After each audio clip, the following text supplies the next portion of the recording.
dooby doo wow. Sway sway be do you do cha cha ba da flower to your day. Good morning. This Friday, the Winnipeg Symphony Orchestra will play host to a special event following Sin-phony Fantastique. Soundcheck members are invited to a very special fashion show that'll help you find your inner greaser or your inner Betty Boop. Here with a look and a sample of clothes, we got Brent Johnson with the WSO. We got designer Abigail Micklethwaite. She joins us from Vintage Betty. Also designer Cheryl Scott from Rockabetty. Ladies, first off, you look fantastic. Your models look great. Thank you. We'll talk fashions in a moment. Okay. But we got to take care of some business first off. Let's talk music if we can. What do we expect when we see Sin-phony Fantastique? Well, it is going to be fantastique. It's composed by Berlioz, and it revolutionized the concept of the orchestra just 3 years after Beethoven's death.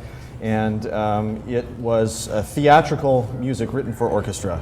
Very exciting. We're talking cutting edge, we're talking edgy, and that really fits in with the fashions, and I swear we'll get there. But I also want to talk about Soundcheck if I can.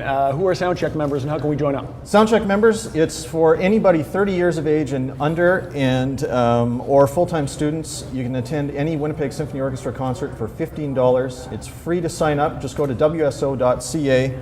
And you'll find the link on our homepage there. There you go. The only criteria is I got to be under 30 and love the symphony, or want to try out the symphony. That's right. All right, ladies. Now let's talk fashions. Abigail, Yes. How do you and your clothes fit in with the Sin-phony Fantastique?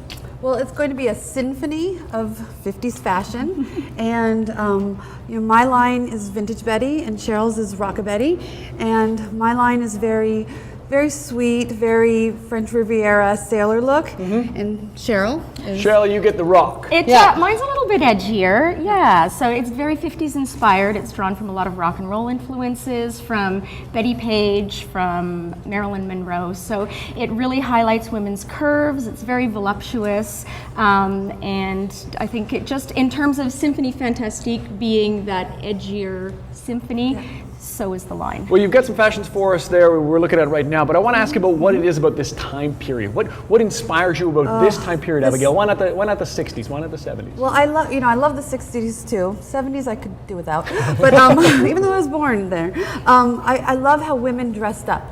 You did not walk out of the house without full makeup, your hair done, and you would go to the store, and it would just be, you just would look put together. There was something about the entire package. Yeah, and I'm not saying every time you have to do that here nowadays, because I'm in sweats most of the time, but God, it feels great to just get a beautiful dress and just dress up and look very put together. Sure, what about you? Let's talk inspiration. When you're putting together an outfit, when you're putting together a line, where does it come from? Are watching old films, Marilyn stuff? It's a combination of things, really. It's just taking a look at the women from that era, how they dressed, the way that they highlighted their curves, pulled in their waist, and finding a way to do that in a way that is comfortable for women today. Yes. So we get the looks, but I work with a lot of stretch fabrications, whether they're knits or stretch wovens, so that you can pull in, you can highlight, you can move. If you need to sprint, you can, but you look well put together and very pin-uppy. So what we're going to do is we're actually look at a little more in depth when it comes to clothes. We'll look at our models as well. All the information is already on breakfasttelevision.ca. So we've got a special fashion show for you, a sinful one. That and more coming up on BT. So costume-wise, you and I are the squares.